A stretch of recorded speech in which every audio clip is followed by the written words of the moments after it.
మే 29వ తేదీ 2024 ఈ రోజు దేవుడు మనల్ని బలపరచు వాక్యము మత్తయి రాసిన సువార్త 6వ అధ్యాయము 26వ వచనము.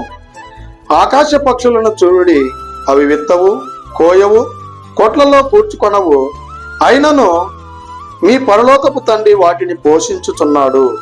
మీరు వాటికంటే బహు శ్రేష్ఠులు కారా?